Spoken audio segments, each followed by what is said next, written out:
खबर के साथ शुरुआत कर रहे हैं। बड़ी खबर, केजरीवाल की याचिका पर फैसला सुरक्षित रखा गया है। दिल्ली हाईकोर्ट ने फैसला रखा सुरक्षित। गिरफ्तारी को चुनौती वाली अर्जी पर फैसला सुरक्षित रखा गया है। तो केजरीवाल को लेकर हाईकोर्ट ने फैसला सुरक्षित रखा है। केजरीवाल की जमानत अर्जी पर सुनवाई हुई, जिस पर जानकारी जो मिल रही है, हाईकोर्ट ने फिलहाल फैसला सुरक्षित रखा है।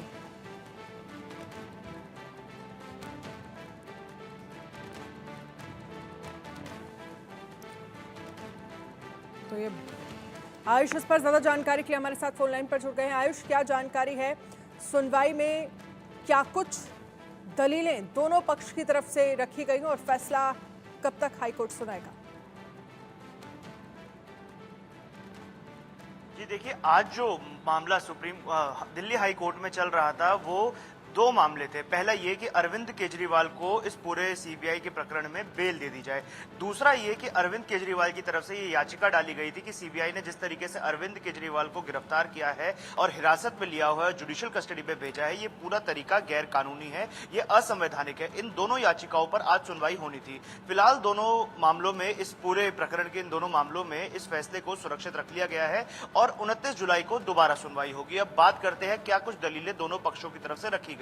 यहां पर अरविंद केजरीवाल की तरफ से कुछ अहम बातें कही गई, उनके वकील की तरफ से कुछ अहम बातें कही गई जो जाननी जरूरी हो जाती है। सबसे पहले उन्होंने ये बात कही कि अरविंद केजरीवाल को बेल मिलनी चाहिए, वो कोई आतंकवादी नहीं है जिसके चलते उन्हें बेल ना दी जाए। इसमें उन्होंने पाकिस्तान का भी उदाहरण दिया और ये बात कही कि पाकिस्तान में जिस प्रकार से वहां की सरकार ने इमरान खान के जेल से बाहर आते ही उनको दूसरे मामले में गिरफ्तार कर लिया था, वैसा भारत में नहीं होना चाहिए। हम भारतीय नागरिक हैं, हम बहुत गर्व से ये बात कहते हैं और यहाँ की न्याय प्रणाली पर हमें पूरा भरोसा है, पूरा गर्व है। ये पाकिस्तान का उदाहरण देते हुए अरविंद केजरीवाल के वकील ने ये अहम बात कोर्ट में कही। तीसरी बात उन्होंने ये कही कि ये डिले टैक्टिक्स चलाई जा रही है सीबीआई के द्वारा। वो लोग चाहते हैं कि अरविंद केजरीवाल कभी जेल से बाहर ना आ पाए। चौथी बात जो अरविंद केजरीवाल के वकील ने बोली, उन्होंने एक टर्म आज कोर्ट में रखी। उन्होंने कहा ये जो अरेस्ट है ये इंश्योरेंस अरेस्ट है। ये नई टर्म उन्होंने गढ़ने का काम किया और उसको उन्होंने बताया भी कि आखिर इंश्योरेंस अरेस्ट क्या होता है। उन्होंने बताया कि जब सीबीआई को लगा कि अरविंद केजरीवाल ईडी के मामले में बेल प्राप्त कर सकते हैं, वो जेल से बाहर आ सकते हैं, उससे तुरंत पहले सीबीआई ने उन्हें गिरफ्तार कर लिया।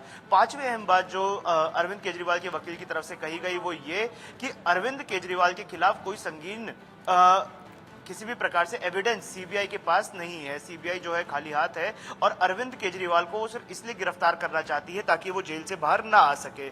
इसके अलावा उन्होंने कहा कि वो सहयोग करने को तैयार है। इससे पहले भी जब सहयोग करने के लिए बुलाया गया था अरविंद केजरीवाल को, तब उन्होंने सहयोग किया था। 9 घंटे पूछताछ हुई, 9 घंटे अरविंद केजरीवाल सीबीआई के सामने प्रस्तुत रहे और हर सवाल का उन्होंने जवाब देने का काम किया। लेकिन उसके अलावा उन्होंने एक सवाल किया जो अहम था, वो ये कि पूछताछ के दौरान कोर्ट को हर वो चीज दिखाई जाए जिसमें ये लगे कि अरविंद केजरीवाल दोषी है। सीबीआई वो साक्ष्य प्रस्तुत करे, सीबीआई ये बात बोले कि आखिर क्या कुछ ऐसी चीजें हैं जिसके चलते अरविंद केजरीवाल को जेल में रखना जरूरी है। सीबीआई ने अपनी अर्जी में गिरफ्तारी का कोई आधार नहीं दिखाया है, ये बात अरविंद केजरीवाल के वकील ने बोली है। ये अहम बात भी है। उन्होंने कहा है कि जब से ये मामला शुरू हुआ है तब से लेकर अब तक अरविंद केजरीवाल के खिलाफ कोई साक्ष्य सीबीआई जमा नहीं कर पाई है।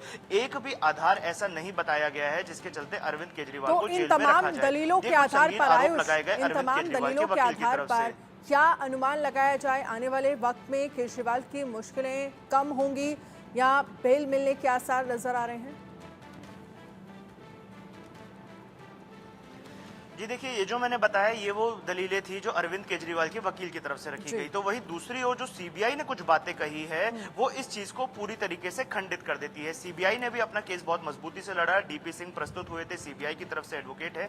उन्होंने ये बात बोली कि जो आरोप अरविंद केजरीवाल के द्वारा लगाए जा रहे हैं वो बेबुनियाद है।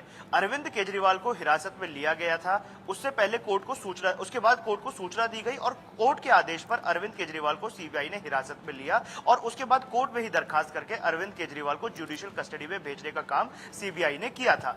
दूसरी अहम बात जो उन्होंने बोली, सीबीआई के वकील ने जो बोली, उन्होंने ये बात कही कि अरविंद केजरीवाल जांच में सहयोग नहीं कर रहे हैं। वो हर जवाब को इस टाल मटोल कर देते हैं, हर जवाब पे वो ये कहते हैं कि उन्हें इसके बारे में जानकारी नहीं है। और साथ ही उन्होंने ये बात बोली कि आखिर ऐसा कैसे हो सकता है कि जो पूरा मंत्रिमंडल है जिसका प्रतिनिधित्व अरविंद केजरीवाल करते हैं, उनके अधीन मनीष सिसोदिया काम कर रहे थे, कि कविता से वो मिलते थे, उसके बाद वही ये बात बोले कि वो किसी चीज के बारे में जानते नहीं है। ऐसा होना पॉसिबल नहीं है।